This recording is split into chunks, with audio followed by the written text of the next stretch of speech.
नमस्कार साथियों, आप सभी साथियों का अपने इस चैनल में स्वागत करता हूं। साथियों, एक जानकारी आपको शेयर करेंगे जो कि आप जानते हो कि आयोग बनने में काफ़ी विलम्ब हो रहा है। तो ये विलम्ब हो क्यों रहा है? कुछ जानकारी प्राप्त हुई है। आज आपको इस वीडियो में उस जानकारी को हम शेयर करेंगे कि आयोग का बनने में ये पूर्ण अस्तित्व आने में विलम्ब हो क्यों रहा है। साथियों, यदि आप चैनल पर पहली बार आए हैं तो मेरे चैनल को सब्सक्राइब कर लीजिएगा और फेसबुक पेज पर भी फॉलो कर सकते हैं। एक आग्रह आपसे है कि मेरा एक दूसरा चैनल है, फैमिली व ब्लॉगिंग चैनल है प्रज्ञान की दुनिया। आप YouTube पर जाकर के प्रज्ञान की दुनिया को सर्च करके उस चैनल को भी सपोर्ट करिएगा। और वो एक इंटरटेनिंग और पर्पज़ से बनाया गया है। और फैमिली ब्लॉगिंग चैनल तो आप जान ही गए होंगे इसका उद्देश्य क्या है, एजुकेशन से हट करके है, लेकिन आप उसे भी सपोर्ट करिएगा तो मुझे काफ़ी अच्छा लगेगा। तो चलिए अब आपको हम जानकारी देते हैं कि आयोग का एक पूर्ण रूप आने में या एक पूर्ण अस्तित्व आने में ये विलम्ब हो क्यों रहा है।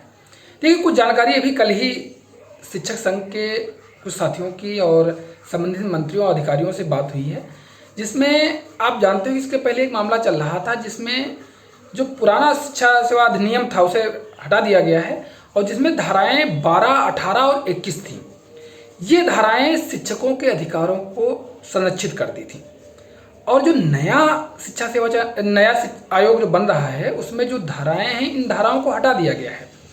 और ये धाराओं का मतलब ये था कि कोई भी प्रबंध तंत्र शिक्षक पर कार्रवाई करने से पहले संबंधित शिक्षा सेवा चयन बोर्ड व शिक्षा निदेशालय से अनुमति लेकर के ही कार्रवाई कर सकता था। उसके बिना कार्रवाई वो कोई कर नहीं सकता था। उसके बिना अनुमति की कार्रवाई शून्य मानी जाती थी। जैसे शिक्षकों को निलंबित करना है, शिक्षकों पर कोई कार्रवाई करना, ठीक। तो ये सब चीज़ें बिना चयन बोर्ड के, उस समय चयन बोर्ड था, चयन बोर्ड से अनुमति किया आप नहीं कर सकते थे, प्रबंध तंत्र नहीं कर सकता था। अब क्या होगा कि अब जब ये 18, 21 और 12 धाराएं हटा दी गई हैं, जिसके परिणाम स्वरूप प्रबंध तंत्र अब डायरेक्ट हम लोगों पर उसी प्रकार की कार्रवाई कर सकता है। इसमें आयोग की अनुमति या शिक्षा अधिकारियों की अनुमति लेने की उनको ज़रूरत नहीं पड़ेगी। वो मुझे लंबित भी कर सकते हैं, अन्य भी कार्रवाई कर सकते हैं।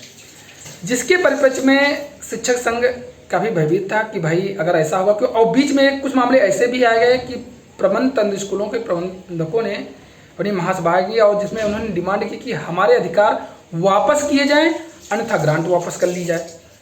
तो इन सब चीज़ों को लेकर के बीच में ये मामले काफ़ी थे, जिसके कारण कल अभी मीटिंग हुई है शिक्षक संघ के प्रतिनिधियों और शिक्षा अधिकारियों से, जिसमें सहमत बनी है कि हम इन यानी धारा जो उसमें थी पुराने चयन बोर्ड में, उन धाराओं को हम नए सेवा आयोग में जोड़ेंगे और एक नया गजट प्रस्तुत करेंगे। जिसके कारण ये शायद यही कारण है कि आपका आयोग बनने में पूर्ण विलम्ब हो रहा है। उन्होंने कहा कि हम इस धाराओं को जोड़ेंगे और शायद इसीलिए वो इसको आगे नहीं बढ़ा पा रहे हैं, क्यों अगर हम चयन प्रक्रिया अध्यक्ष और सदस्यों को इस आयोग को इतना ही रूप देकर के बढ़ाएं तो मैं भी शिक्षा संघ कोर्ट में चला जाए और ये आयोग के आने की प्रक्रिया, आगे की प्रक्रिया जो है रुक जाए।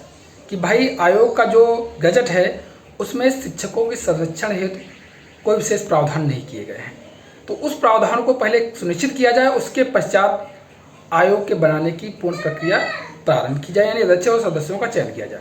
यही कारण है कि अभी तक विलम्ब हो रहा था। कल कुछ इंस्ट्रक्शन से अधिकारियों से मिले हैं कि भाई हम इस धाराओं को जोड़ेंगे और नया गजट संशोधित जो नया सेवा आयोग है उसका गजट लाया जाएगा और उसके आधार पर आगे प्रक्रिया अध्यक्ष और सदस्यों की चयन की जाएगी।